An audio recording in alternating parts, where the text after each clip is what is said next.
"Everything's going to be all right, Mom. Tomorrow is a new day." Those were my son's last words to me, right before he doused my home in gasoline and lit the match.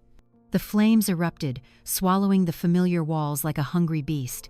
I just stood there, in the heart of my home as it turned into an inferno, not a scream from my lips, not a single tear from my eyes. My hand clutched my late husband's old, seemingly harmless toolbox. But inside it held a secret that could make my son pay for what he'd done. My name is Carol Miller, and in my 66 years I have never once left this little town of Mill Creek, Ohio.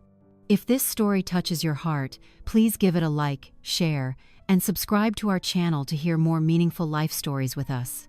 Your support is the greatest motivation for us to continue sharing. Let me know what you're thinking in the comments below, and if you have a story of your own, don't you hesitate to share it. They say home is where the heart is. For 45 years, my heart has been right here, in this oak house, nestled under the old maple trees of Mill Creek, Ohio. Every plank in the wall, every dent on the floorboards whispered stories of my life. I could close my eyes and feel the presence of George, my late husband, in the lingering scent of pine resin and beeswax, in the familiar creak of the rocking chair he built with his own 2 hands, in the way the afternoon sun streamed through the kitchen window, painting shimmers of light on the tabletop his hands had smoothed. This house wasn't just mortar and wood, it was a living thing, a witness to our love, our laughter, and even our quiet tears. Since George passed away 3 years ago, silence had become my constant companion. It wasn't an empty silence, but a stillness full of memories. Every morning, I'd wake up with his image in my mind, his gentle smile and the proud twinkle in his eyes whenever he finished a piece of woodwork. I'd still make 2 cups of coffee out of habit, placing one on the little table by the window where he used to sit, letting its warmth fill the air like a morning greeting sent to a distant memory. Sometimes, I'd talk to him, telling him about the small changes in town, about the new sprouts in the garden, or about our only son, Kevin. Kevin. A mother's heart is a strange thing. It can hold a love as wide as the sky, but it's also sharp enough to see the tiniest cracks in a bond that's supposed to be unbreakable. My son was no longer the boy with bright eyes and sawdust-covered fingers in his father's workshop. That boy had vanished long ago, replaced by a 40-year-old man in expensive suits, with a slick smile and a distant look in his eyes, as if he was always calculating the value of everything around him, including his own mother. He was a real estate agent, a profession George never quite understood. "They sell what other people make," he once said, his hand still gliding over a piece of wood. "Me, I make things for people to keep for a lifetime." That evening, the Mill Creek sky was a bruised purple twilight, signaling a quiet night ahead. I was sitting in my favorite armchair, knitting a half-finished scarf, when the headlights of a luxury car swept across the window. It was Kevin's car. I sighed, not a sigh of tiredness, but one of bracing myself. His visits these past few months always had a purpose, cleverly hidden beneath polite inquiries. The door opened, bringing in a gust of cold air and the scent of expensive cologne. Kevin walked in, his polished leather shoes making a foreign clacking sound on the oak floors his father had laid by hand. He was tall, handsome, but there was something in his posture that always screamed of hurry, of impatience. "Hi, Mom," he said, leaning down to give me a light kiss on the cheek. It felt cold and hollow. "You doing okay?" "I'm fine, son," I replied, trying to keep my voice even. "What brings you here? Where are Brenda and the kids?" "Brenda's a little under the weather, and the kids have homework," he answered smoothly, his eyes scanning the living room, lingering on the stone fireplace George had spent an entire summer building. "I was just in the neighborhood and thought I'd check in on you. You being all alone here lately, it makes me worry." Sweet words, but they were like honey laced with poison. I knew for a fact he was never just in the neighborhood. His house was in the new development, nearly 20 miles away. He was here for a reason. I looked into his eyes, trying to find a familiar spark of the boy I once knew, but all I saw was an emptiness disguised by a polished veneer. Those eyes were appraising the house, appraising the heirlooms, and maybe appraising what was left of my life. He walked around the room, his long fingers gliding over the surface of the walnut cabinet George had made for our wedding. "This house, it's really got some value," he remarked casually. This land has a lot of potential. I've got a few partners who are very interested in developing this area. This is my home, Kevin. It was your father's home, I said, my voice a little sharper now. It's not potential for you to sell off. He turned back, offering a sympathetic-looking smile. I know. I'm just worried about you, Mom. It's too much for you to manage all by yourself. At your age, what if something happened? He let the sentence hang in the air, letting the silence do the rest of the work. It was a threat wrapped in a blanket of concern. The conversation continued like that, a familiar dance between my deflections and his subtle pressure. He suggested high-end nursing homes, convenient condos near his house.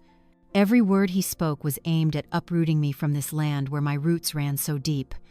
I just listened in silence, my heart heavy. The son I had carried, the boy I had spent a lifetime loving and nurturing, now saw me as an obstacle on his path to wealth. Finally, he stood up. It was nearly 10. Well, I should get going, he said, adjusting his silk tie. You get some sleep now. Everything's going to be all right. Tomorrow is a new day. He said that tomorrow is a new day, with a strange smile, a smile that would haunt me in the long, sleepless nights to come. It wasn't a word of encouragement. It was a sentence. He walked to the door, and before closing it, he looked back at me one last time. For a brief moment, I saw something in his eyes. Not coldness, not greed. It was determination. A ruthless determination. The door shut. The sound of his car engine faded into the night.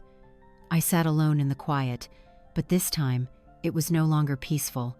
A cold, unsettling feeling crept into my very bones. I got up and checked the locks, the front door, the back door, the windows.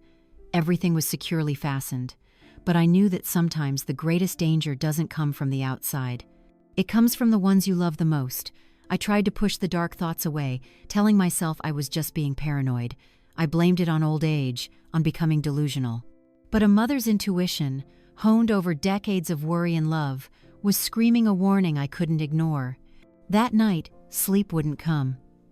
I tossed and turned in my familiar bed, listening to the crickets chirping in the garden and the steady ticking of the grandfather clock in the living room. I dreamt of George. He was in the workshop, the warm yellow light illuminating his kind face. He didn't say a word, just looked at me and smiled. Then he pointed down at the floor, towards the old root cellar. A strange dream. I woke with a start, not to a sound but to a smell that was completely foreign and out of place in my home. It was sharp, overwhelming, and carried the omen of destruction. Gasoline. My heart stopped for a second. My whole body froze. The smell of gasoline spread quickly, seeping under my bedroom door, wrapping around me like an invisible snake. I knew what was about to happen. Kevin's final look, his words, "Tomorrow is a new day." It all suddenly became terrifyingly clear. And then, I heard it. A horrifying whoosh from outside, followed by a brilliant orange glow that cast the trembling shadows of tree branches onto my bedroom wall. Fire. The fire was raging, devouring the wooden walls that George had worked so hard to build. Panic rose in my throat, but some strange force held it back. I jumped out of bed, rushing to the door. The brass doorknob was scorching hot. I pulled my hand back. The fire was right outside. Black smoke began to seep through the cracks, acrid and suffocating. I ran to the window, trying to open it, but it was stuck fast. Maybe from the heat, or maybe it had been planned that way. I rushed towards the living room, hoping to find another way out, but as I reached the front door, I heard a small sound that echoed in my head like thunder. A dry, metallic click. The sound of the deadbolt being locked from the outside. I stood frozen in the middle of the room that was quickly turning into a furnace. The heat slapped against my face. The sound of splintering wood, shattering glass, and the roar of the flames created a symphony from hell. And amidst all that chaos, I heard the sound of Kevin's car engine. He had come back. He was right outside, making sure there was no escape for me. He had locked the door, trapping his own mother inside to burn to death. For a moment, everything seemed to stop. I wasn't scared anymore. Fear had been replaced by a raw, cold, and utterly painful truth.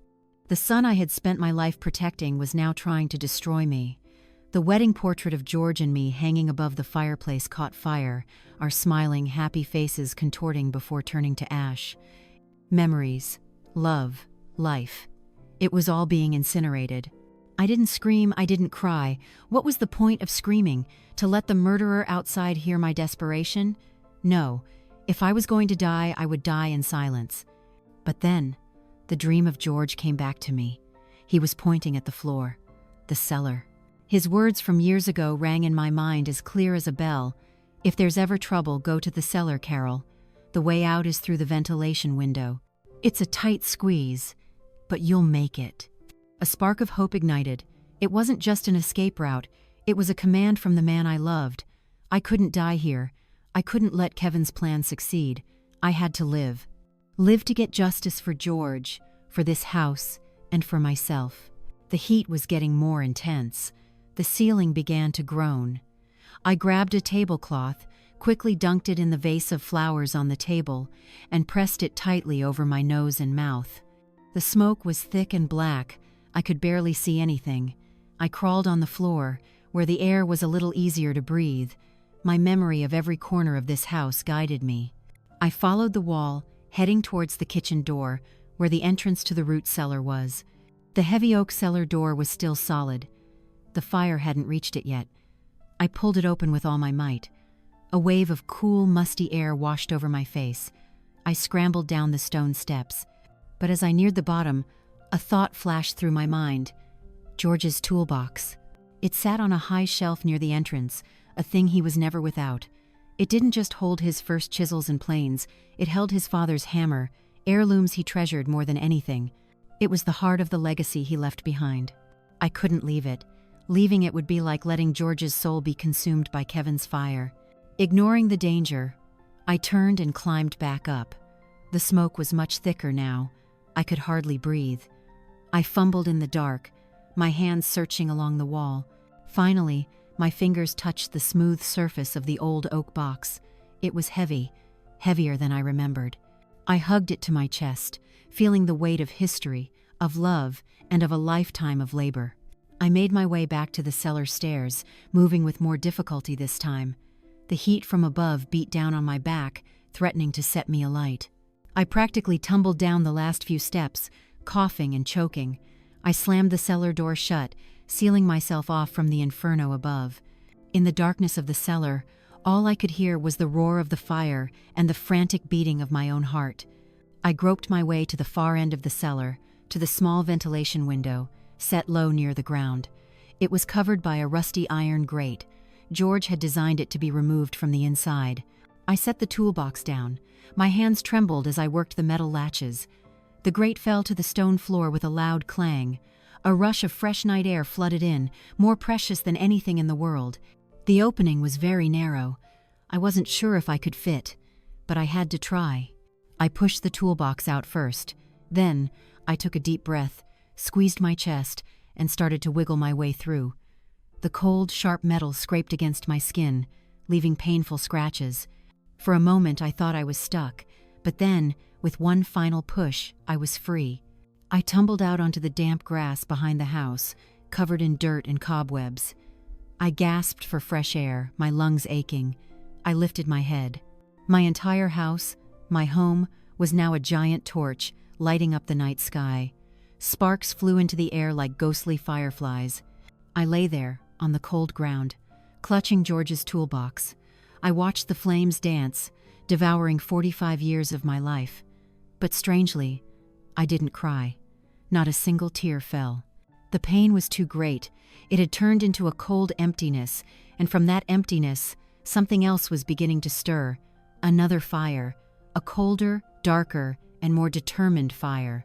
The fire of vengeance. The wail of fire engine sirens tore through the quiet Mill Creek night, their piercing sound mixing with the roar of the flames and the crashing of wooden porches. I remained there, hidden in the shadows of the azalea bushes at the back of the garden, an unwilling audience to the tragedy directed by my own son. I saw my neighbors pouring out of their houses, their faces etched with horror and confusion in the flashing red and blue lights. They were shouting my name, desperate calls lost in the chaos. "Carol, oh dear God, Carol!" I heard Mrs. Henderson, my old friend and neighbor, sob. I didn't answer. I couldn't. My performance had to begin now. A victim couldn't just walk out of the shadows, calm and unscathed. A victim had to be found, had to be weak, had to be broken. I waited. I waited until the firefighters had their hoses unrolled, blasting powerful streams of water into the dying beast of a fire. I waited until the police had stretched yellow tape around the property, turning my home into a crime scene. And then, I saw Kevin's car return. This time, he didn't speed off into the darkness. He approached slowly, parking just behind a police cruiser. He got out, and his show began. It was an award-worthy performance. He rushed towards the police line, his face contorted in grief. "Mom, where's my mother? Is she still in there?" He screamed, his voice hoarse, trying to push past an officer who was holding him back. "Please, let me go in. I have to save my mom." I watched him from a distance, a cold disgust churning inside me. He was a natural, flawless in every detail.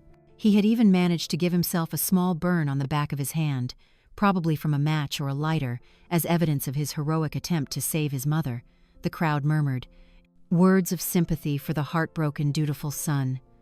No one, not a single soul, could imagine the monstrous truth hidden behind those crocodile tears.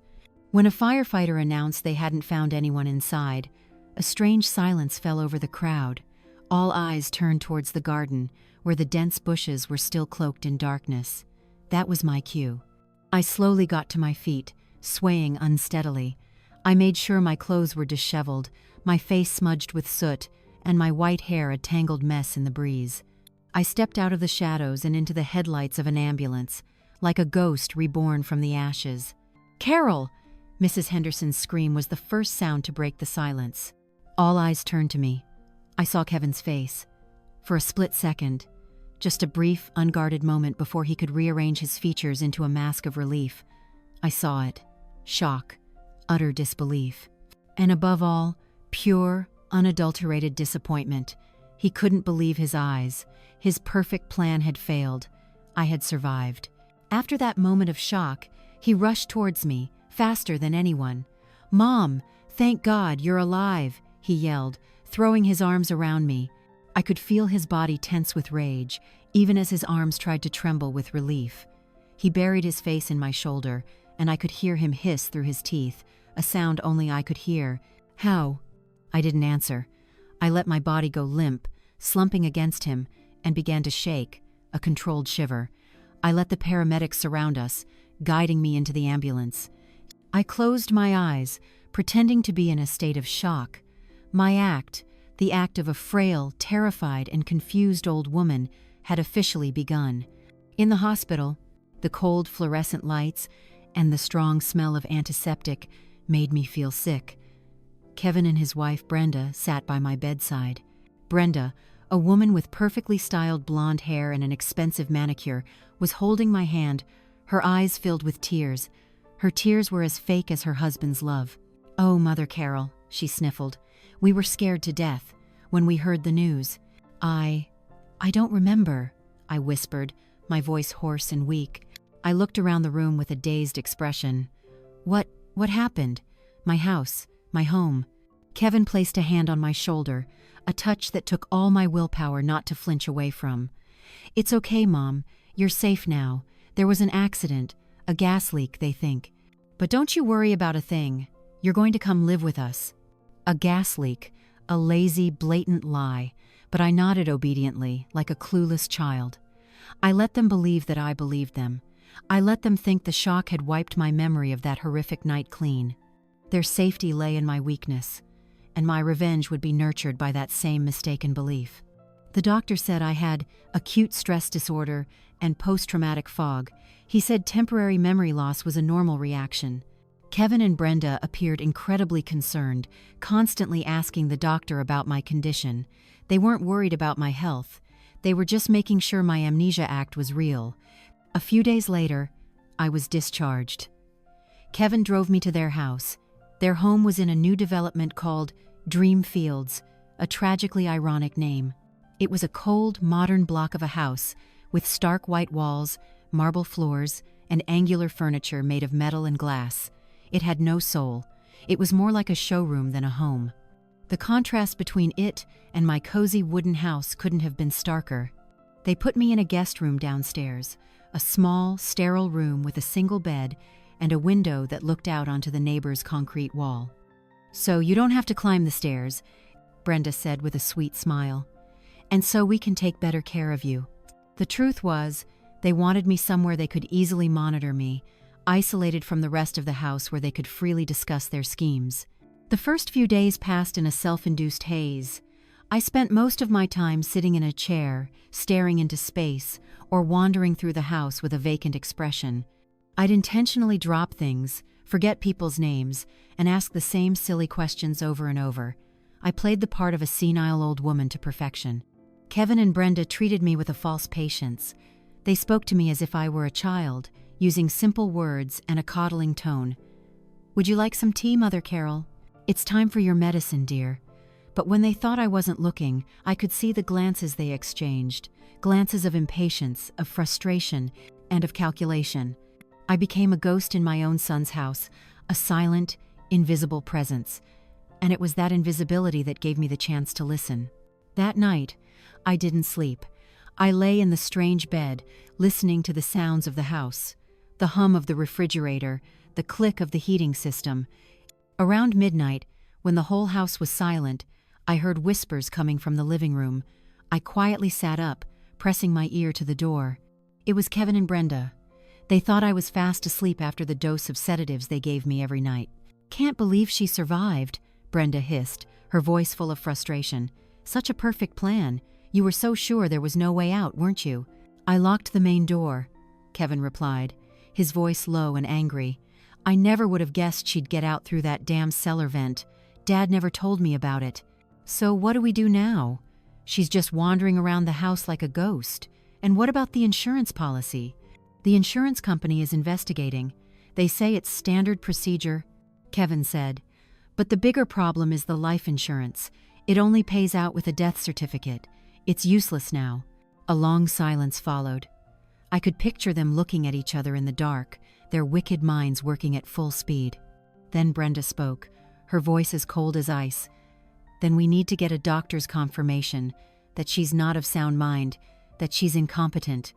If she's declared legally incompetent, as her only son, you'll become her legal guardian. Then, you'll have full control over her assets." "What assets?" Kevin grumbled. "The house is a pile of ashes." "Don't be a fool, Kevin," Brenda scolded. "The land, that land is worth a fortune, and the workshop, plus the home insurance money. We can level everything, sell that land to the resort developers. They've already made a very generous offer. We'll have enough money to get out of this godforsaken town, to live the life we deserve." My heart felt like it was being squeezed in a vice. They didn't just want to kill me. They wanted to erase everything connected to me and George. They wanted to bulldoze our legacy and turn it into a soulless resort for the rich. Their cruelty was beyond anything I could have imagined.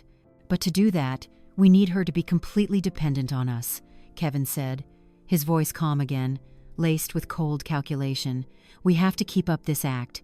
We have to be the dutiful children, caring for our senile old mother. We need the neighbors, the doctors, the lawyers, everyone to believe that she's really lost her mind." "And what if she starts to remember?" Brenda asked worriedly. "She won't," Kevin said firmly. "The shock was too great, and we'll make sure she stays in a fog. A little extra in her sedatives each night. Make sure she doesn't have contact with anyone who might jog her memory. We'll control everything." I backed away from the door, my whole body trembling, not from fear, but from a rising tide of rage. I went back to bed, pulled the covers over my head. The fire Kevin had started didn't just burn down my house. His and Brenda's words tonight, they had burned away the last image of the son I once loved. That boy was truly dead.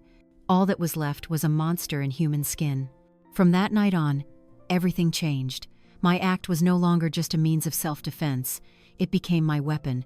I played the part of the confused mother even more brilliantly. I let them lead me, let them control me. I took the laced sedatives, but I always hid a part of the pill under my tongue and spit it out later. I needed a clear head. I watched them. I memorized every detail. The way Brenda glanced at her watch while feeding me. The way Kevin sighed with frustration when he had to repeat a story for the third time.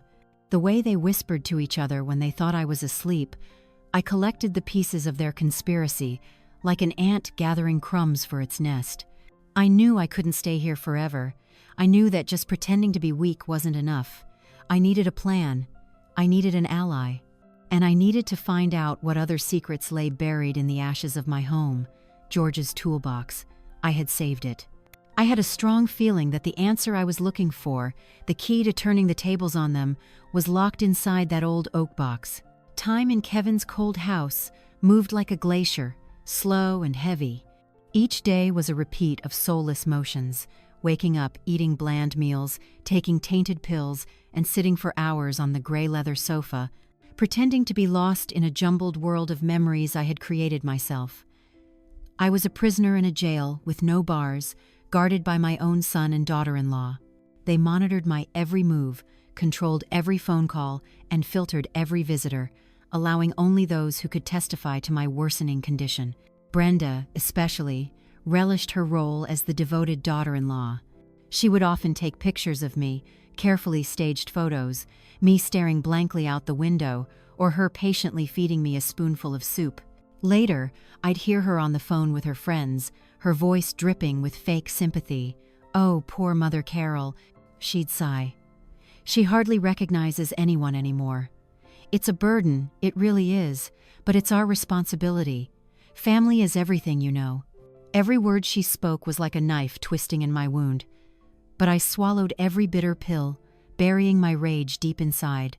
Patience was my greatest ally now. I had to wait.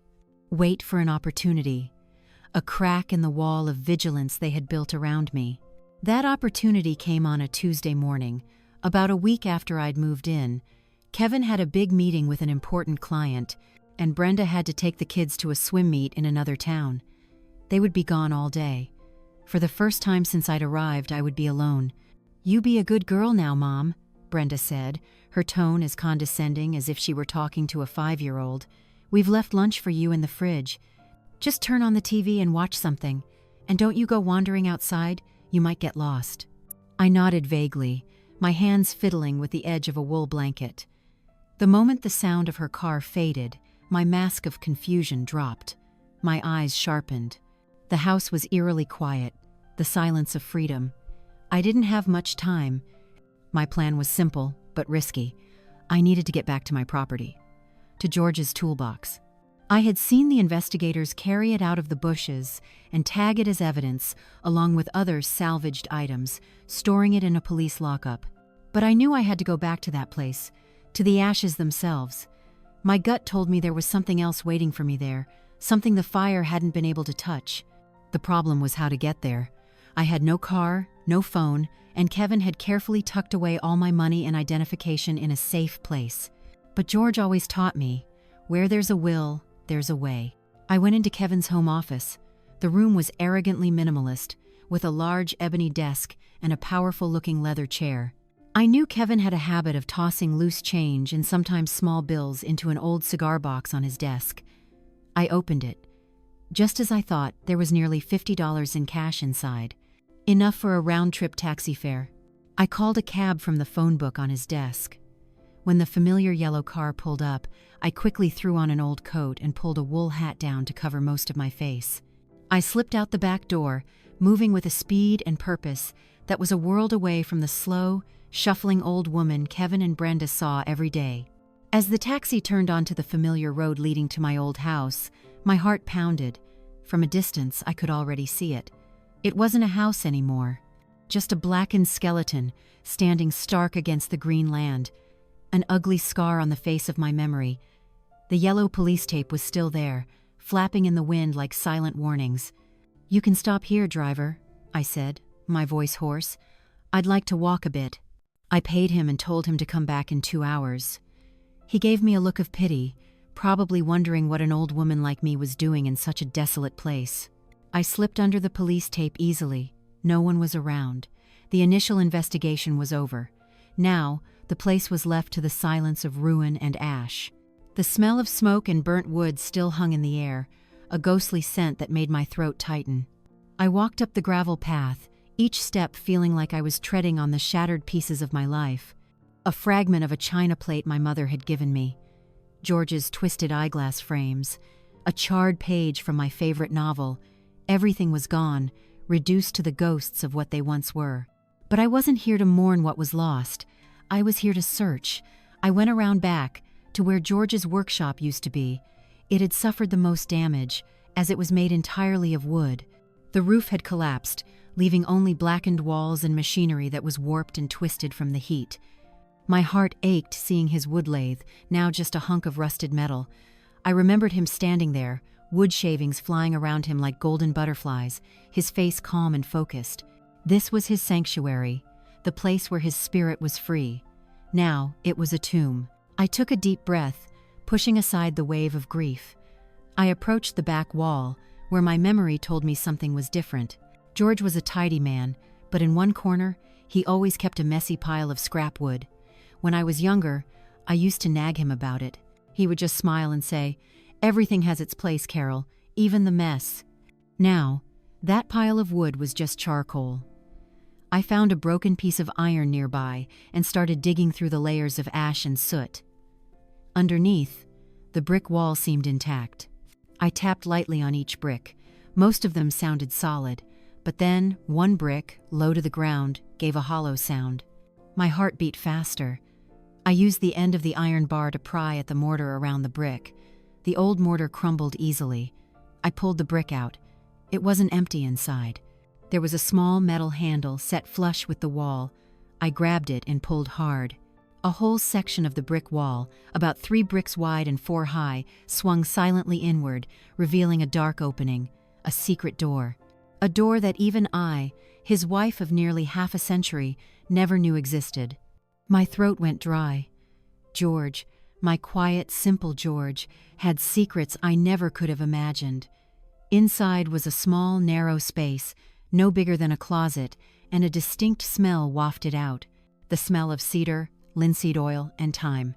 Miraculously, the fire hadn't penetrated the thick brick wall. Everything inside was untouched. There was an old lantern and a box of matches on a shelf. My hands trembled as I lit it. A warm glow filled the space, revealing my husband's secret chamber. It wasn't a treasure trove, it was a shrine. On meticulously built cedar shelves were woodworking projects George had never shown anyone. A walnut dove with astonishingly intricate grain, a small box with delicate mother-of-pearl inlay, and a half-finished violin, its body perfectly curved, waiting to be assembled. These were the pieces he made for himself, not for sale, not for show, but simply for the pure joy of an artist's passion. But what drew my attention was in the center of the room, a beautifully crafted cherry wood chest with perfect dovetail joints. It had no lock, just a clever latch mechanism that took me a moment to figure out. When I lifted the lid, the scent of old paper and leather filled the air. Inside, neatly arranged, was something I never expected. Not precious tools or family heirlooms, but leather-bound journals, dozens of them, and a thick, yellowed envelope, carefully sealed with beeswax, with my name written on it in George's familiar hand. For Carol, to be opened only when the flames of deceit come too close. I was stunned. The flames of deceit. Had George known? Had he sensed something? Had he seen the darkness growing in Kevin's soul long before I did? Or was the flame he spoke of something else entirely? My hands shook as I picked up the envelope. The wax seal was unbroken. I felt like I was trespassing on sacred ground, a hidden corner of the soul of the man I thought I knew so well, but I knew I had to open it. His message wasn't a warning, it was a guide. I used my fingernail to carefully break the wax seal. Inside was a thick stack of papers, handwritten in black ink. I pulled them out and sat right down on the cold floor of the secret room. The lantern light flickered, casting eerie shadows on the walls. The air in the secret room seemed to stand still, thick with the scent of cedar and decades of hidden secrets. The flickering light from the storm lantern danced across the yellowed pages in my hand, making George's handwriting seem to come alive, whispering to me from a place far away. Outside, the wind whistling through the broken window frames of the ruined house created a mournful soundtrack, as if the house itself was holding its breath, waiting for the truth to be revealed. I took a deep breath, trying to calm the frantic beating in my chest. The first line on the page gripped my mind, a confession written with both love and regret. "My dearest Carol," the letter began. George's handwriting was as strong and steady as he was, but I could feel the tremor hidden in each stroke, the hesitation of a man facing a burden he had carried for far too long. "If you are reading this, it means my greatest fear has come true. The fire I always worried about wasn't a real fire that consumes wood and stone, but the fire of greed and deceit, which can consume a soul. I am so sorry, Carol. I'm sorry I wasn't brave enough to tell you this truth while I was alive. I was a coward, afraid the truth would hurt you, afraid it would shatter the perfect family picture we had built together." My throat tightened. A perfect family picture. Had it always been a lie? I read on, each word a needle piercing my heart. "Before I met you, before Mill Creek, before this workshop, I had another life. I was young, just a boy fresh out of the army, trying to find my place in the world.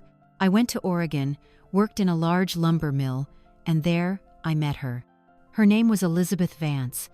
Elizabeth Vance. The name was a complete stranger to me. George had never once mentioned it. He always said his life only truly began when he met me. A lie wrapped in love, but a lie nonetheless. We fell in love, a passionate and foolish young love. But I was too young and stupid, obsessed with the dream of building something of my own. I left Oregon, promising to return once I had a solid career. But life has its own detours. I came to Ohio, I met you, and the rest of the story you know. I tried to convince myself that the past was in the past, but I was wrong. A few months after we were married, I received a letter from Elizabeth. She told me she had given birth to a baby boy, my son. I gasped, the papers slipping from my hand and rustling to the stone floor. A son. George had another son, Kevin's half-brother. My entire world tilted on its axis. The man I had shared my life with, the man I thought I knew inside and out, had hidden a secret of this magnitude. A feeling of betrayal rose in me, bitter and painful. But as I looked again at George's handwriting, I saw his unbearable torment, and curiosity won out over the pain. I picked up the pages and continued reading. I panicked, Carol. I had you. I had a new life. I did the most cowardly thing of my life. I never answered that letter. I chose to bury the truth, hoping it would just disappear. Years went by. Kevin was born. We built Miller & Son Workshop. I tried to be a good father, a good husband to make up for my past mistakes. But the truth never disappears. It just waits. 15 years ago, a young man showed up at the workshop. He didn't say much, just quietly watched me work. At the end of the day, he showed me a photograph, a picture of Elizabeth. And I knew he was Samuel Vance, my son. Elizabeth had passed away from an illness a few years earlier, and before she died, she had told him everything. Samuel. The name echoed in the small room. Samuel Vance. He didn't come to make demands, or to blame me. He just wanted to know who his father was. We had a long talk, the hardest talk of my life. I told him about you, about Kevin. He's a good boy, Carol. A very good boy. He has Elizabeth's eyes, but he has my hands. He's a woodworker, a true woodworker. He understands the language of wood, just like I do. In the few short hours I spent with him, I felt a connection, an understanding that, painfully, I never found with Kevin. George's words were a hammer blow to my reality. He had seen it, for a very long time. He had seen the difference between his two sons, one who inherited his talent and his soul, and the other who only inherited his last name. Samuel didn't stay long. He said he had his own life in Oregon. But before he left, he said something I'll never forget. A legacy isn't what you leave for people. It's what you leave in people. Those words haunted me. I started watching Kevin more closely. I saw his impatience, his disdain for manual labor. I saw the way he looked at parcels of land, not with the love of someone tied to their home, but with the calculation of a salesman. I saw the greed growing in him, nurtured by Brenda, the wife he chose. I knew, Carol, I knew that one day, that greed would become a fire that wouldn't hesitate to burn everything, even its own mother, to get what it wanted. I tried to talk to him, tried to teach him about the real values in life, but he wouldn't listen.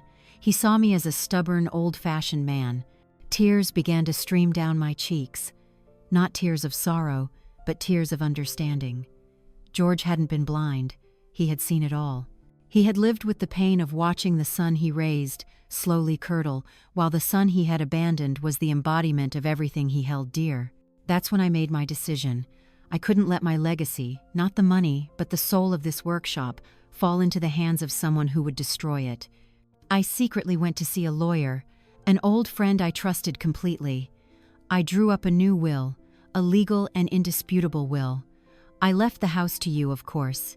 But the entire workshop property, the workshop itself, all the tools, the designs, and even the Miller & Son brand name, I left to the son who would cherish it. I left it to Samuel Vance. My mouth fell open. A wave of dizziness washed over me. The will, a different will. Kevin and Brenda's entire plan, their whole murderous arsonist plot, was built on a false foundation. They were trying to seize something that was never theirs to begin with. All the legal documents, the original will, Samuel's birth certificate, and Elizabeth's letters are kept safely at the office of Lawyer Fields in the center of town. What I've left in this chest is a copy, and this letter, to explain everything to you. I also opened a small savings account, putting money in it every month. It's not a lot, but it's enough for Samuel to get a start if he ever decides to come back.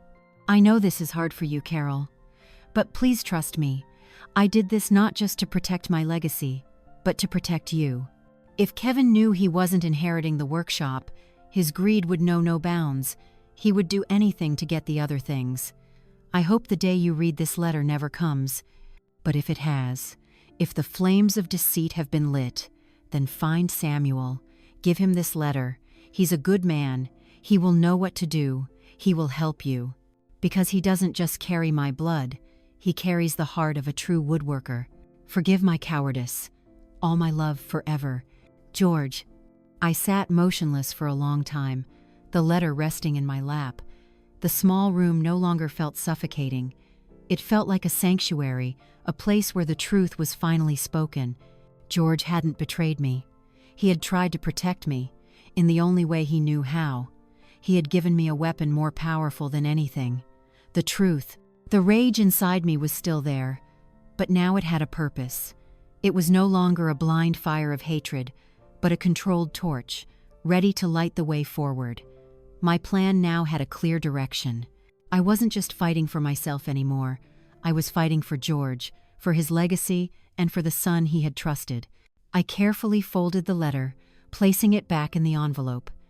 I looked around the room one more time, at George's unfinished masterpieces. Now I understood their meaning. This wasn't just a place where he pursued his passion. This was where he hid from his torment, where he found solace in his work when he couldn't face the secrets of his life. I took out one of the leather-bound journals. Inside were sketches, detailed notes on types of wood, joinery techniques. Flipping to the last page, I saw an address scribbled in the corner. An address in Portland, Oregon, and next to it a name, Samuel Vance Woodworking. I had what I needed. I put everything back in the chest, except for the envelope containing George's letter. I tucked it carefully into the inner lining of my coat. I blew out the lantern, plunging the room back into darkness. I closed the secret door, putting the brick back in its place. Not a trace was left behind.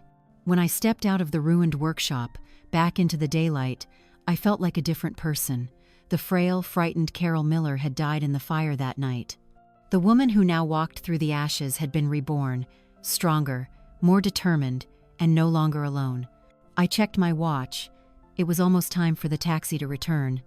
I had a trip to make. When the familiar yellow cab returned, the driver, a middle-aged man named Gus, with a weary face but kind eyes, looked at me with genuine concern. "Are you all right, ma'am?" he asked as I opened the door and settled into the back seat. "You look pale."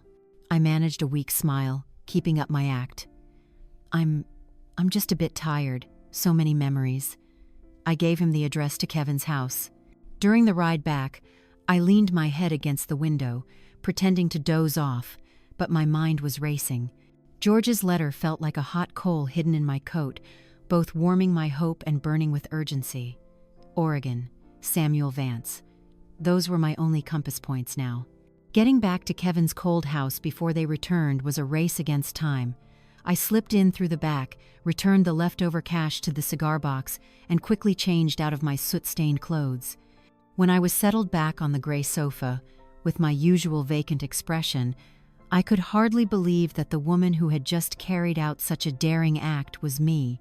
Deception had become my second skin, a necessary armor for survival. That evening, Kevin and Brenda came home, bringing an air of tension and frustration with them. It seemed the kids' swim meet hadn't gone well, or maybe my very presence in their house was becoming an increasingly unbearable burden. They barely spoke to me, just placed a tray of food in front of me, and turned on the TV. Their neglect was the perfect cover for my plans. That night, I didn't sleep. In the dim glow of the nightlight, I took out George's letter and read it again. I needed to memorize every detail, every instruction. I knew I couldn't take the original letter with me. It was too risky. If it were found, everything would be over. I needed a way to remember the most crucial information: the name Samuel Vance and the address in Portland, Oregon. An old woman's memory, even when not pretending to be addled, can be a traitor. I needed something tangible. I looked around the room. Everything was sterile, not a scrap of paper or a pen in sight. But then my eyes landed on the half-finished wool scarf, the one thing I had brought with me from my old house. An idea sparked. George had taught me the basics of Morse code when he was in the service. It was just a game to pass the time, but I still remembered. Dots and dashes, shorts and longs. I looked at the balls of yarn in two different colors, cream and sky blue. All through that night, I didn't knit. I unknitted. I carefully unraveled the last few rows and then began again, but this time every stitch had a purpose. A blue stitch for a dash, a cream stitch for a dot. I slowly encoded the name Samuelvance and the numbers of the address into the patterned border of the scarf. To anyone else, it was just an ordinary scarf with a simple design. But to me, it was the map to justice. It was a will written in woolen needles. The next step was money. $50 wasn't going to get me to Oregon. I needed more, and I knew where to find it. Brenda had a passion for designer handbags, and she kept a small collection on display in her walk-in closet. She also had a habit of keeping an emergency cash stash in one of her least used bags. It was a ridiculous contradiction, stashing emergency money in something so frivolous and expensive. The next morning, while Brenda was busy in the garden, I pretended to wander into their bedroom. I moved slowly, holding onto the wall for support. When I was sure the coast was clear, I quickly opened the closet. The smell of expensive perfume and leather hit me. I found the red handbag in the far corner. Just as I suspected, there was a thick envelope inside, nearly $2,000. I didn't hesitate. I took out $500, a sum large enough for travel, but not so large that its absence would be noticed immediately. This wasn't stealing. This was a withdrawal from the inheritance they had tried to rob from me. My escape plan had to be perfect. I couldn't just disappear. They would call the police, and a confused old woman would be found very quickly. I needed to create a diversion, a distraction. I chose Friday, the day Brenda had her weekly manicure and spa appointment, a ritual she never missed. Kevin would be at the office all day. On Friday morning, I began to complain of a toothache, a sudden terrible toothache. I held my cheek, moaning. Brenda, though annoyed, couldn't ignore it. "It's probably just old age," she grumbled, but still called the family dentist. As luck would have it, they had a cancellation for the afternoon. Brenda reluctantly canceled her manicure to take me. On the way to the clinic, I kept up the act. I seemed agitated, scared. "I don't want to go. I'm afraid of the doctor," I repeated over and over. When we arrived, while Brenda was checking in at the front desk, I made my move. I saw a side door marked "Exit" at the end of the hallway. I need to use the restroom," I told Brenda, my voice trembling. She pointed in the opposite direction. "It's over there, Mom." I nodded, but instead of heading towards the restroom, I shuffled towards the exit.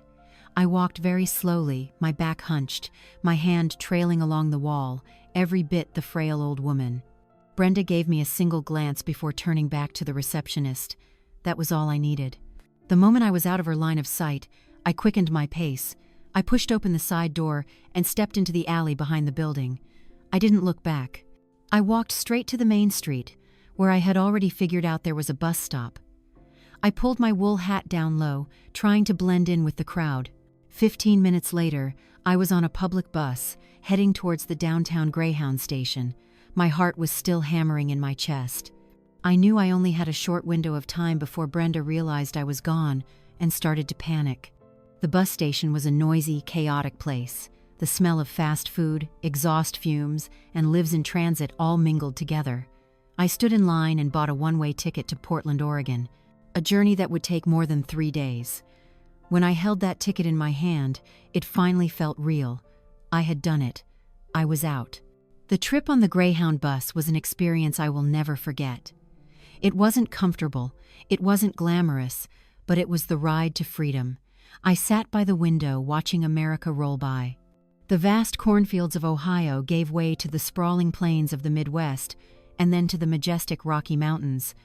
I was a small, anonymous old woman on a giant bus, crossing a vast country, carrying a secret that was even bigger. I had only a small bag with a few changes of clothes, the money I had taken, and my coated wool scarf. I ate cheap sandwiches, drank water, and tried to sleep in the unforgiving seat. I was surrounded by other travelers, each with their own story, their own destination. A young mother with a fussy baby, a college student with a guitar, an old man with weary eyes. For those 3 days, I wasn't Carol Miller, George's widow, Kevin's mother. I was just a passenger, a traveler on a journey for justice. When the bus finally rolled into Portland, a strange city of misty rain and fresh pine-scented air, I felt a mixture of exhaustion and exhilaration. I had made it, all by myself. I found a small, cheap motel near the bus station. The room was basic, with just a bed, a table, and a window that looked out onto a brick wall, but to me, it was a palace. I locked the door, sat down on the bed, and for the first time in weeks, I let myself cry. Not tears of grief or fear, but tears of relief, of resilience, and of a long road traveled. The next day, I took out my woolen map. I carefully decoded the address I had knitted into it. It led me to an older neighborhood in Portland, an area that seemed to have been overlooked by time, with brick buildings and small independent shops. I walked there, and then I saw it. A small, beautifully hand-carved wooden sign hanging above a 2-story brick building. Samuel Vance Woodworking. My heart skipped a beat. I had found him. I stood across the street, just watching for a while. The door to the workshop was open. I could occasionally hear the sound of a wood planer and see sawdust flying out. A familiar smell, the smell of pine and creativity, wafted through the air.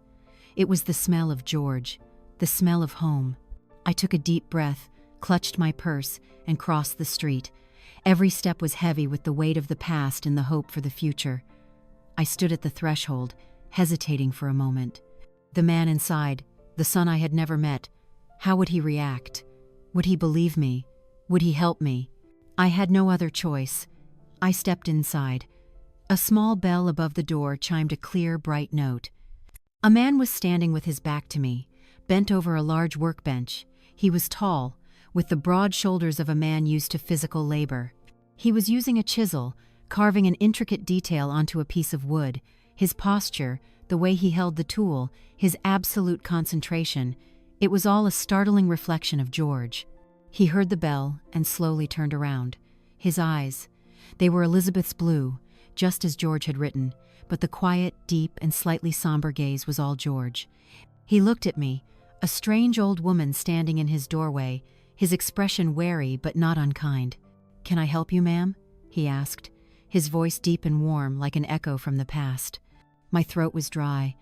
I had rehearsed what I would say, but now the words were gone. I could only stare at the man before me, the son who carried half of the man I loved most. I began, my voice unsteady. "I've come from Mill Creek, Ohio. My name is Carol Miller." I saw a flicker of recognition in his eyes. He had heard that name before. "I believe," I continued, gathering my courage, my hand reaching inside my coat, "that you have something that belonged to your father." And I pulled out the yellowed envelope, the letter from the past, and placed it on the sawdust-covered workbench right between us.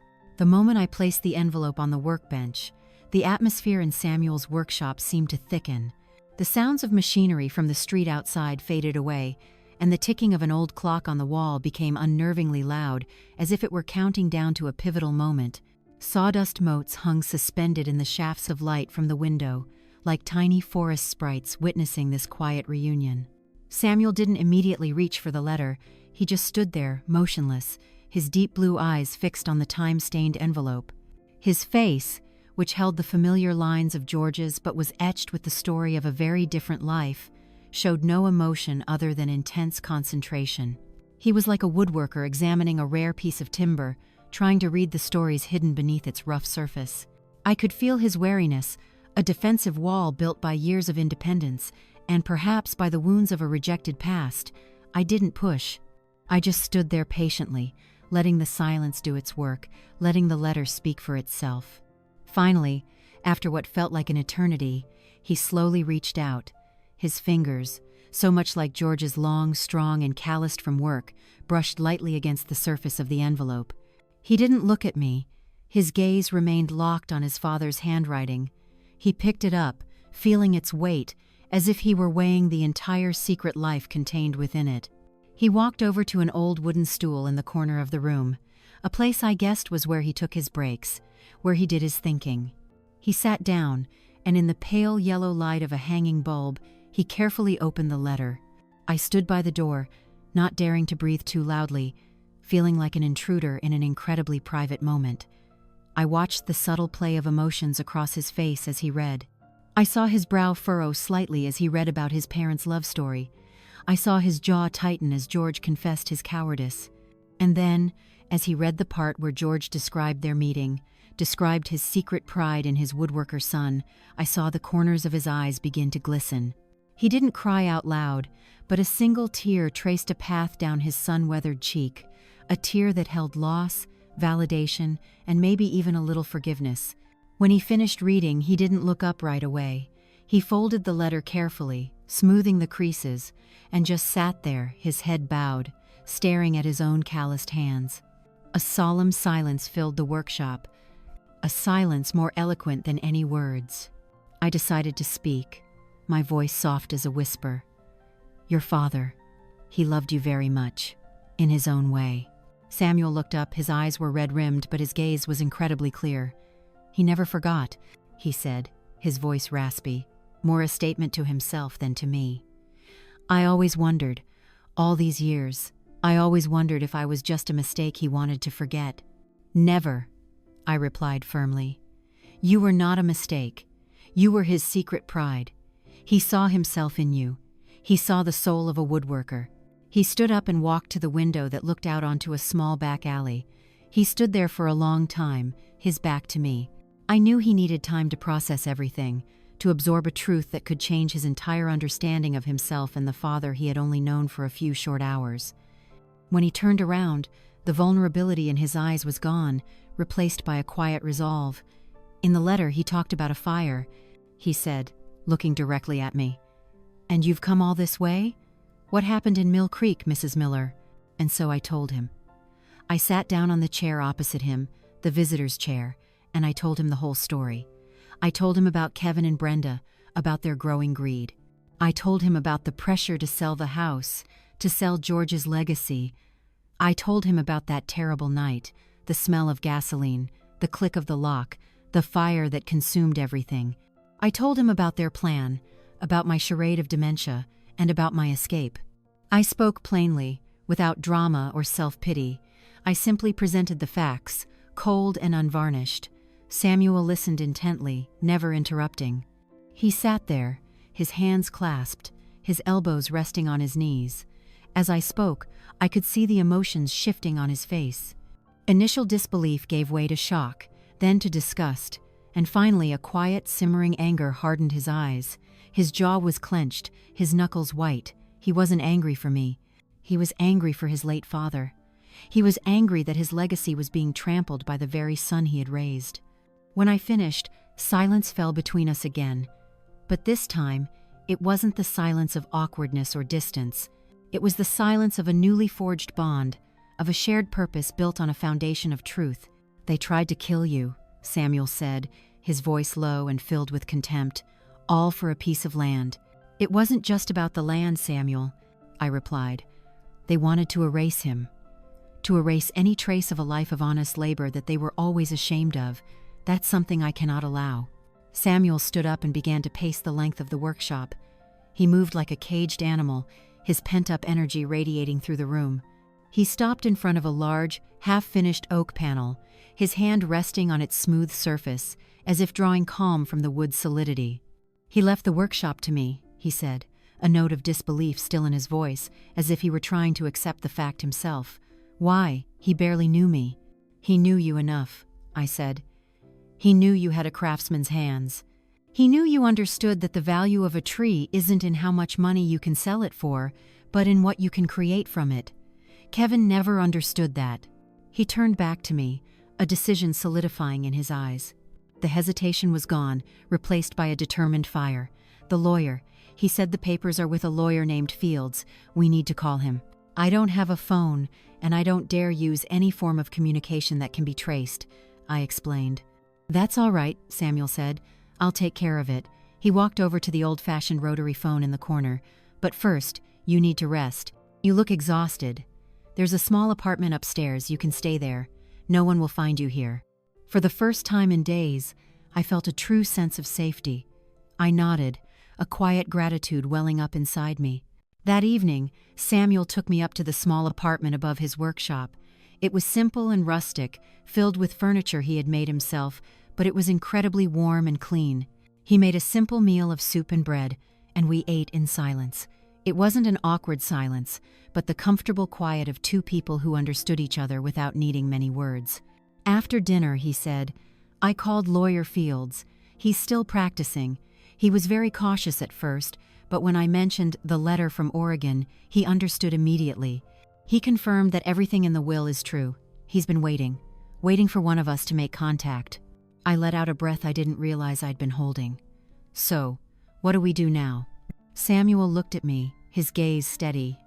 "Tomorrow, I'll start packing up my work here. I'm going to close the shop for a while. I'll load the most essential tools into my truck." He paused for a moment, then continued, each word carrying the weight of a promise. "And then we're going back to Ohio. It's time for George Miller's true heir to come home." That night, I lay in bed in Samuel's apartment, listening to the familiar sounds of a sleeping workshop below. I no longer felt alone. My journey west was over.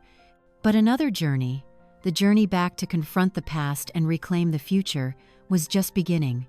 And this time, I had an ally, a woodworker, a son of George. The next morning, when I woke, I heard movement from the workshop below. I looked out the window and saw Samuel loading tools and precious planks of wood into his old pickup truck. He worked methodically, quietly, and efficiently. Every movement he made radiated an unshakable resolve. The journey back to Ohio was a world away from my lonely trek west. Sitting in the passenger seat of Samuel's old Ford pickup, I felt a steady sense of companionship. We didn't talk much. Neither of us were big talkers, but the silence between us was full of understanding. Every now and then, I'd glance over at him. He drove with intense focus, his eyes fixed on the road ahead, but I could see the thoughts churning behind his steadfast brow. He was shouldering the weight of a legacy he never asked for and a responsibility for a woman he'd only just met. We drove through vast deserts, majestic mountain ranges, and cornfields that stretched to the horizon. America was vast and varied, much like the secrets a family could hide. As we crossed the state line into Ohio, the air seemed to grow thicker, heavier. We were entering enemy territory. Samuel didn't drive straight to Kevin's house. Our plan required subtlety and surprise. Instead, he drove directly to my burnt-out property, to the ashes of the past. His old pickup pulled to a stop on the gravel drive, right next to the faded, weather-beaten yellow police tape. It was a late autumn afternoon. The sky was gray and a cold wind blew through the bare tree branches, carrying the scent of damp earth and ash. The scene was even more desolate than the last time I was here. Weeds had begun to sprout up through the rubble, as if nature itself were trying to cover the ugly scar that man had made. "So this is where it all began," Samuel said, his voice low. He got out of the truck and walked around the property, his eyes taking in everything with a builder's assessment. He didn't see it as a tragedy. He saw it as a project to be rebuilt. "We can't stay here," I said. "Kevin will find out immediately." "We're not staying here," Samuel replied, "but I need to be here. People need to see me here." He was right. His arrival couldn't be a secret. It had to be a statement. He didn't do anything dramatic. He simply began to work. He unloaded his tools from the truck, a handsaw, a hammer, a set of chisels. Then he started to clear a corner of the workshop, the part that was least damaged. He pried off charred planks, pulled out rusty nails, and swept away the thick layer of soot. He worked methodically, quietly, and with focus, as if performing a sacred ritual. He wasn't just cleaning up a mess. He was beginning the process of mending a legacy. I stayed in the truck, watching him from a distance. I was a ghost, an invisible witness to the heir's return. It didn't take long for news to travel in a small town like Mill Creek. Mrs. Henderson, my kind neighbor, was the first to notice. I saw her step out onto her porch, squinting towards my property, a curious look on her face. Then she picked up her phone. 15 minutes later, another car drove slowly past. Then another. The rumor mill began to churn. There was a stranger on the Miller property, a tall man who looked vaguely familiar, working as if he owned the place. That evening, we didn't stay on the property. Samuel had rented a small room in an old motel on the edge of town, a place that didn't get much notice. We paid in cash and used a fake name. Caution was still our watchword. "The storm will hit tomorrow," Samuel said as we ate a simple dinner of bread and cheese. He was right. The next morning, when we returned to the property, there were already a few curious onlookers watching from a distance. Among them, I recognized Mr. Peterson, a retired old woodworker and a dear friend of George's.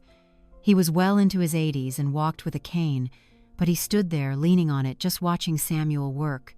Samuel, as if sensing his gaze, looked up and gave a respectful nod. Mr. Peterson nodded back slightly. Then he slowly crossed the street and walked directly towards the workshop. "Who are you, son?" Mr. Peterson asked, his voice raspy but still full of authority. Samuel stopped his work and turned to face the old man. "My name is Samuel Vance, sir." Mr. Peterson narrowed his old eyes, studying Samuel's face. "Vance, I don't know that name, but you look awfully familiar." He looked down at Samuel's hands, then at the way he held his chisel. A flicker of recognition lit up his eyes. "You hold a tool just like George." "He was my father," Samuel replied, his voice calm and steady. Mr. Peterson froze. He looked at Samuel, then at the Oregon license plate on the truck, then at the ruins. He was a smart man, a man who had lived long enough to know that some stories have hidden chapters. He didn't ask any more questions. He just clapped Samuel lightly on the shoulder. "Welcome home," he said before turning and slowly walking away. That endorsement from Mr. Peterson, one of the most respected craftsmen in town, was worth more than any legal document. The news was no longer a rumor. It now had a name. George Miller's son was back. And then, the real storm hit. A sleek black BMW screeched to a halt on the road, its door flying open angrily. Kevin got out. He was no longer the picture of calm sophistication. His face was red with rage, his silk tie was loosened, and his perfectly coiffed hair was slightly disheveled. He looked like a territorial animal whose domain had been invaded. He stormed directly towards Samuel, ignoring the neighbors who were now openly watching. "Who the hell are you?" he yelled, pointing a finger in Samuel's face. "And what the hell are you doing on my property?" Samuel calmly set down his hammer. He stood a full head taller than Kevin and was much more solidly built. He just stood there, looking his half-brother directly in the eye, his gaze unwavering. "My name is Samuel Vance, and this is not your property." "Vance?" Kevin laughed scornfully. "Never heard of it. You some kind of con artist, trying to cash in on my family's tragedy? Get the hell out of here before I call the cops." "Go ahead," Samuel replied, his voice even. "I think they'd be very interested in my story, the story of George Miller's real will." The word will hit Kevin like an invisible punch. He faltered, the anger on his face giving way to a flicker of confusion, which was quickly masked by contempt. "What are you talking about? My father had one son, me. Everything belongs to me." "That's something you'll have to prove in court," Samuel said, "just like you'll have to explain what you were doing the night this house burned down." Samuel's words were a poisoned dart, hitting Kevin's deepest fear. His face went pale, his confidence began to crack. He glanced at the watching neighbors, their faces no longer just curious, but now tinged with suspicion. She put you up to this, didn't she?" Kevin stammered, finally making the connection. "That crazy old woman, where's she been hiding? What did she tell you?" "She told me the truth," Samuel answered. "A truth you tried to bury with fire." The confrontation ended with Kevin, unable to form another coherent sentence, just sputtering threats at Samuel before turning and storming away. He got in his car, revved the engine, and sped off, leaving a cloud of dust behind him. The first storm had passed, but it left a clear mark.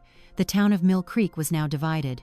On one side were Kevin's new friends, the people who believed his successful image and his tragic story of a confused mother. They whispered that Samuel was just an opportunist, an actor hired by the old woman for revenge. But the other side, the side of the people who had known George, who had lived here long enough to understand the value of a good name and integrity, began to lean towards Samuel. They saw George in the way he worked, in his quiet strength. They remembered Kevin's changes over the years, his distance and his condescending attitude towards his own heritage. The seeds of doubt had been sown in the fertile ground of a small town, and they were beginning to sprout. In the following days, the battle was no longer one of direct confrontation. It became a psychological war, a battle for public opinion. Kevin, urged on by Brenda, hired lawyers and officially filed a lawsuit. He didn't just sue for the inheritance, he demanded a court order to have Samuel arrested for trespassing and requested a statewide search for me on the grounds that I was an endangered, incompetent senior. Meanwhile, Samuel and I, with the help of lawyer Fields, prepared for our own legal battle. We stayed in the motel, out of sight. Samuel only went to the workshop during the day, continuing his cleanup work diligently, ignoring the whispers and the stares. His actions, his quiet but steadfast presence, were the strongest rebuttal to Kevin's slander. The weeks leading up to the court date felt like the eerie calm before a great storm. The air in Mill Creek grew heavy, thick with whispers and suspicious glances. The Miller family saga had become the main topic of conversation at the coffee shop, the grocery store, and even at church gatherings. It was no longer a private family tragedy, it was a public morality play, and the whole town was the audience, with everyone having chosen a side. While the world outside was full of noise and judgment, my life with Samuel took place in an almost absolute quiet. The shabby motel room became our headquarters, an island of peace in a turbulent sea. During the day, Samuel would still go to the workshop. He wasn't just cleaning anymore, he had started to rebuild. Using the lumber he'd brought from Oregon, along with a few salvaged materials from the wreckage, he began to repair the workshop's frame. He worked alone, diligently and with focus, ignoring the cars that slowed down to gawk and the curious eyes that watched him. Every hammer blow, every saw cut, was an assertion of his claim, a silent declaration more powerful than any words. As for me, I spent most of my time in the room, becoming an unlikely strategist. With the help of lawyer Fields, a seasoned man with sharp eyes and a cool head, we started to build our case. I told him everything, from the smallest changes in Kevin's behavior years ago to the whispered conversations I'd overheard in his house. Every memory, no matter how small, was documented, becoming a brick in the wall of evidence we were constructing. Mr. Fields, after carefully reviewing George's original will and the related documents, was very confident. "Legally, we are on solid ground," he said during a meeting at his office, which was safer than the motel. "This will is properly notarized, there are no loopholes. The problem isn't the law, Mrs. Miller. The problem is the human heart. The other side won't fight with law, they'll fight with emotion. They will try to paint a picture of a frail, confused old mother being manipulated by a stranger. They will turn you into a victim and Kevin into a poor, grieving son trying to protect his mother. We must be prepared for that." I understood what he was saying. This battle wouldn't just be fought on paper, it would be fought in the mind of the judge and, if it came to it, the jury. We didn't just need to prove the truth, we needed to tell a more compelling story. While we prepared legally, Samuel prepared in his own way, a woodworker's way. One evening, when he returned to the motel, covered in sawdust and sweat, he brought something with him. It was a small, unfinished wooden box. I recognized it immediately. It was one of the most complex designs I had seen in George's journals. A music box, with interlocking joints and a sophisticated gear mechanism, something George had started but never finished. "I found the plans in the secret room," Samuel said, placing the unfinished box on the table. "I thought, I'd like to finish it, for him." In the evenings that followed, after a long day of physical labor at the workshop, Samuel would sit under the dim yellow light of the motel room lamp, working on the music box. He used no power tools, only the hand tools he had brought with him, tools that had once belonged to George. The soft tap of the chisel, the rasp of the file, the whisper of sandpaper on wood. He worked with a focus and reverence that was like a form of prayer. I would sit opposite him, pretending to read but actually watching him. I saw George in his every movement, the patience, the precision, and above all, the love for the wood. He wasn't just making a music box. He was having a conversation with the father he never really knew. He was connecting with him through the only language they both fully understood, the language of woodworking. And as I watched him, an idea began to form in my mind. A bold, somewhat theatrical idea, but one that felt perfectly suited to the heart of this story. An idea that could turn the trial from a dry legal argument into a living test of legacy and true worth. The next day, I went to see Lawyer Fields. "I have an idea," I said, "a special request for the court." I laid out my plan for him. Mr. Fields listened intently, his bushy eyebrows knitting together. When I finished, he leaned back in his chair thinking. "Mrs. Miller," he said slowly, "this is highly unorthodox, very risky. The judge might not go for it." "Judge Reynolds will," I said with confidence. I had done my research on the judge assigned to our case. Judge Jonathan Reynolds was not only known for being fair and stern, but he was also a well-known collector of handmade furniture. He understood the value of craftsmanship. He would understand the meaning of the test I was proposing. Mr. Fields looked at me for a long moment, his eyes filled with doubt, but then a rare smile touched his lips. "All right, Mrs. Miller, we'll give it a shot. This case has been anything but ordinary from the start. A little drama probably won't hurt." While we poured our energy into our preparations, the other side was not idle. Kevin, with the financial backing of Brenda and his business partners, had hired one of the most expensive law firms in the state. He launched a sophisticated smear campaign. Articles began to appear in the local paper, never directly accusing but full of insinuation. They told the story of a suspicious stranger from Oregon who had mysteriously appeared right after the fire. They interviewed anonymous neighbors who expressed concern for poor Mrs. Miller's mental state. They were trying to shape the narrative, to cast Samuel as the villain and me as a witless puppet. It was a dirty tactic, but it was effective. I could feel the change in the way the cashier at the grocery store looked at me, or the way old acquaintances would quickly turn away when they saw me. Kevin also tried to get to George's old friends. One afternoon, Mr. Peterson came to find us at the motel, his face grim with anger. "That Kevin boy just came to my house," he said. "He brought a fancy gift basket and started with the sweet talk. Said he was worried about you, that he was afraid you were being taken for a ride by that Vance fellow. He even suggested that if I testified for him in court, he would reward my workshop with a major lumber contract." "What did you say?" Samuel asked, his voice calm. Mr. Peterson snorted. "I told him George Miller's honor wasn't for sale, and then I showed him the door. But you have to be careful, Carol. He's trying to buy and bully everyone." Mr. Peterson's warning only strengthened our resolve. This fight wasn't just ours anymore. It was a fight for George's honor, for the truth, and for the very soul of this little town. The night before the trial, none of us could sleep. The motel room was so quiet I could hear my own heartbeat. Samuel had finished the music box. He placed it on the table, a true work of art. The lines, the joints, everything was perfect. He hadn't just copied George's design, he had poured his own soul into it. He gently wound it up, and a sweet, familiar melody filled the room. It was the lullaby I used to sing to Kevin when he was a baby, Amazing Grace. George must have heard me singing it and decided to put it in his creation. The melody, in that moment, was both beautiful and heartbreaking. "Are you ready, ma'am?" Samuel asked, breaking the silence. I looked at him, the son I had only just found, my steadfast ally. I looked at the music box, the symbol of a legacy that could not be destroyed, and I nodded. "More than ever," I replied. The Mill Creek County courtroom was a solemn space, steeped in age, with dark oak-paneled walls and long benches worn smooth over time. Faint morning light filtered through the tall windows, illuminating motes of dust that danced in the air like the lingering spirits of past trials. The atmosphere was thick with tension, a heavy silence broken only by the rustle of papers and cautious, dry coughs. The room was packed.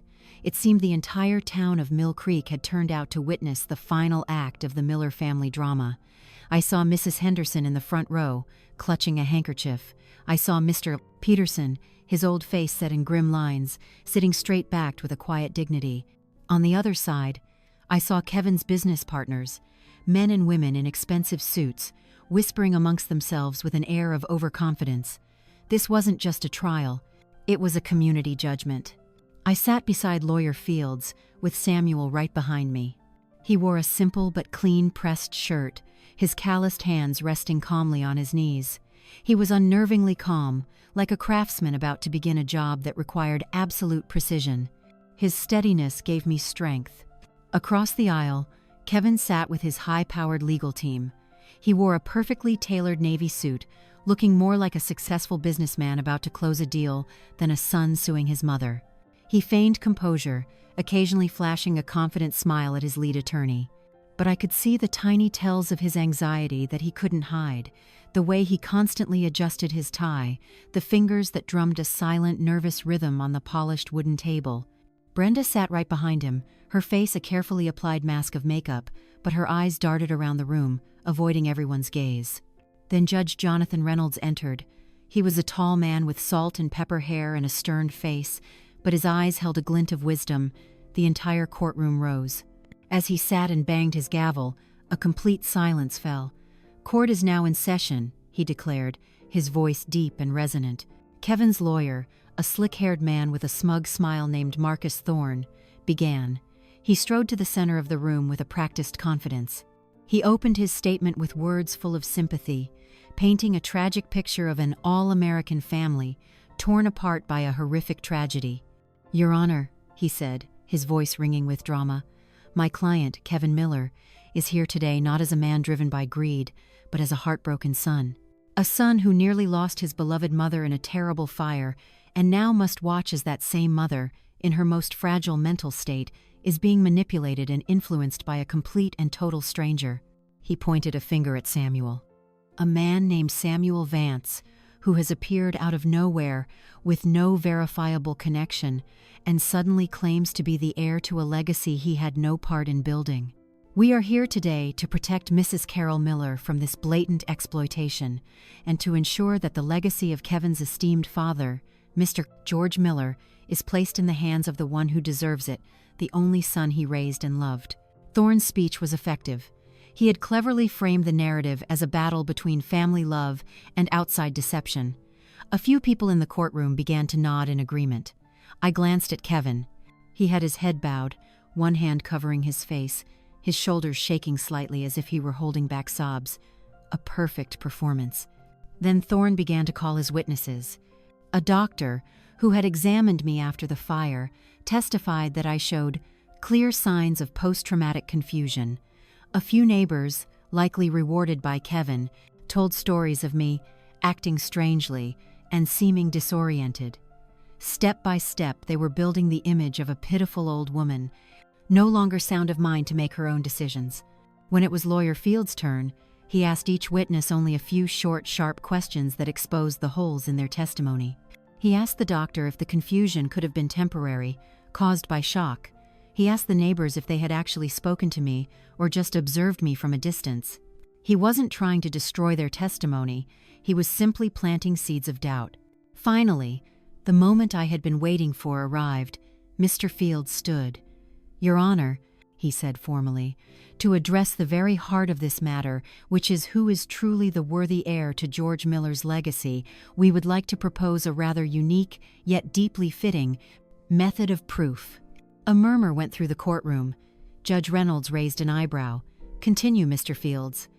Your Honor, Mr. Fields went on, George Miller's legacy is not just land or money. His legacy is in his craftsmanship, in the soul of a woodworker. We believe the best way to determine the true heir is through a test of skill, a test that will show who truly carries the talent and understanding of George Miller. Lawyer Thorne leaped to his feet. Objection, Your Honor. This is absurd. This is a court of law, not a reality television show. But Judge Reynolds held up a hand, silencing Thorne. His eyes lit up with curiosity. Mr. Fields, what kind of test are you proposing? And that's when our plan went into motion. 2 portable workbenches were brought into the center of the room. On each bench was a basic set of woodworking tools and an identical block of oak. Then Mr. Fields presented the judge with a copy of one of the most complex designs from George's journals, a double dovetail joint, a technique that required absolute precision and patience.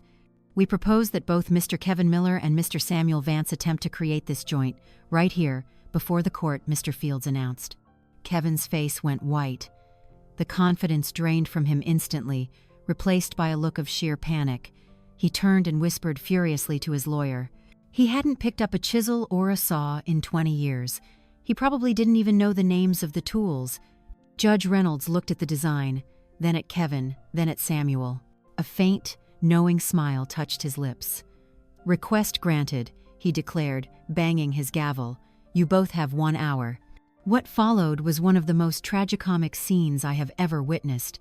Kevin, forced to participate, approached his workbench with obvious awkwardness.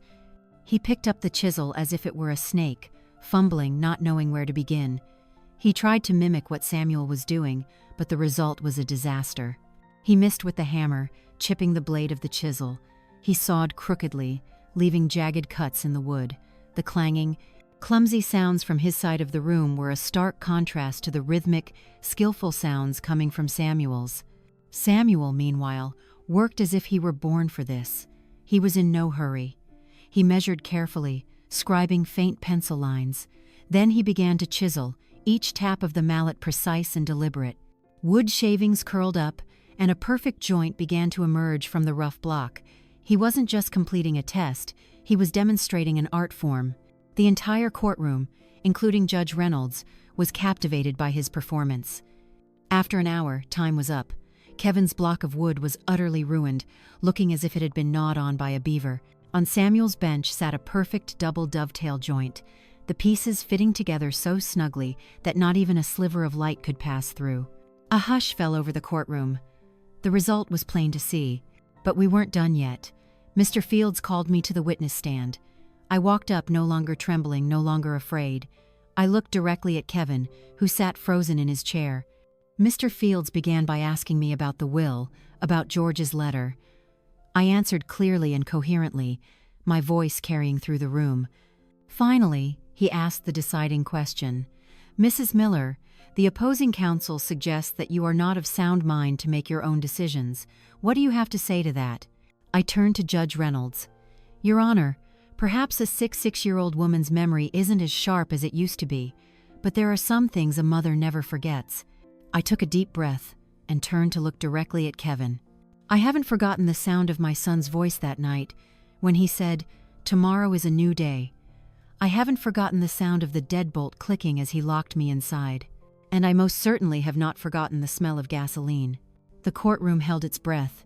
It was a direct, undeniable accusation. I may have lost my home, I continued, my voice beginning to tremble, not with weakness, but with a rage that had been suppressed for too long. But I am still sane enough to know who held the match. I am still sane enough to tell the difference between a son and a murderer. Kevin shot to his feet. "You're lying! The crazy old bat is lying!" he screamed, his composure completely shattered. He pointed at me, his face twisted with fury and fear. "She made it all up. It's all an act." Judge Reynolds slammed his gavel down, the sound cracking like a gunshot. "Order, Mr. Miller, sit down." But it was too late. Kevin's mask had fallen. Everyone in the courtroom had seen the real man, a weak, violent, and panicked individual. The small burn on his hand, which he had once paraded as a badge of courage, now looked like a mark of guilt. Judge Reynolds looked at me, then at Kevin, then at the perfect joint on Samuel's bench. He didn't need to hear any more. He had his answer. He cleared his throat, and silence reigned again. After reviewing all the evidence presented, including the legal will of Mr. George Miller and the persuasive demonstration of craftsmanship we have just witnessed, he began, this court finds entirely in favor of the defendant and dismisses Mr. Kevin Miller's suit. A collective sigh of relief went through our side of the room, but Judge Reynolds wasn't finished. He looked directly at Kevin, his eyes as cold as steel. Furthermore, based on the grave testimony just given under oath by Mrs. Carol Miller, this court orders the immediate arrest of Mr. Kevin Miller for investigation on charges of arson, insurance fraud, and attempted murder. The gavel came down one last time, final and absolute. 2 court bailiffs moved towards Kevin. He was stunned, unable to believe what was happening. He looked to Brenda, but she had turned away, her face pale with fear.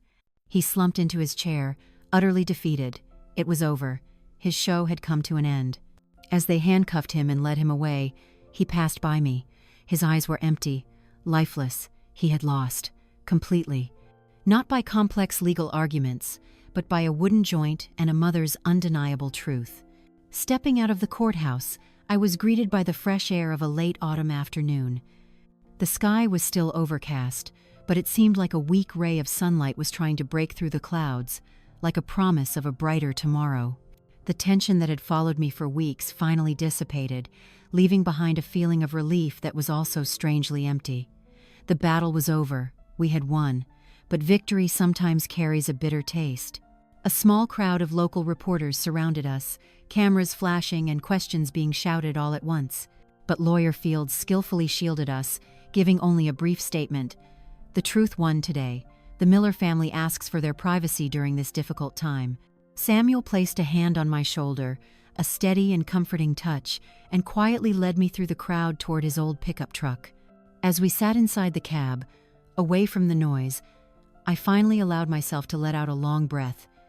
I looked at Samuel, the son that fate had brought me, and saw that he was looking at me too, a slight, weary smile on his lips. "It's over," he said simply. "Yes, it's over," I replied, my voice a little shaky. We didn't celebrate. There were no cheers or congratulatory hugs. This victory was too heavy for celebration. It was built on the ruins of a family, on the betrayal of a son. Instead, we drove in silence, back to our new reality. In the days that followed, the verdict rippled through Mill Creek. The story of the woodworker's test became a local legend. Kevin was held without bail as the police gathered more evidence. The burn on his hand, combined with my testimony and evidence of his financial motives, created an ironclad case. Brenda, in an effort to save herself, quickly agreed to cooperate with the prosecution. She confessed to the entire plot in exchange for a lighter sentence. She filed for divorce and vanished from town almost immediately, taking the children and leaving behind a life that had been burned to the ground. For me, Kevin's downfall brought no joy. When I heard he had been sentenced to 20 years in prison for arson and attempted murder, I only felt a profound sadness. I had lost my son, not on the day he was sentenced, but long before that, on the day that greed took possession of his soul. I visited him once in jail, before he was transferred to a federal prison. He sat across from me behind a thick pane of glass, dressed in an orange jumpsuit. He was no longer arrogant or angry. He looked small, thin, and utterly broken. He didn't apologize. Perhaps he didn't know how. He just looked at me, his eyes empty. "Why?" he asked, his voice a hoarse whisper. "Why couldn't you just let me have what I wanted, just for once?" I looked at the son I had once loved more than life itself. "Because what you wanted was never yours to have, Kevin," I said softly. "And because the price was my life. No inheritance is worth that." That was the last time I ever saw him. I walked away from that prison, leaving the past behind. Forgiveness is a long road, and I wasn't sure if I could ever travel its full length. But I chose not to let hatred poison the rest of my days. Life slowly returned to normal, but it was a new kind of normal. Samuel, as the legal heir, officially took possession of the property and the workshop. He didn't sell the land. He decided to rebuild. With the insurance money from the house and some of the savings George had left for him, Samuel began a major project. He didn't just rebuild the workshop. He built it bigger and better, with large windows to let in natural light and modern equipment alongside the traditional tools. He named it the Miller and Vance Woodworking Shop, a tribute to both branches of the family, a mending carved in wood. As for me, I didn't rebuild the old house. The memories there were too painful.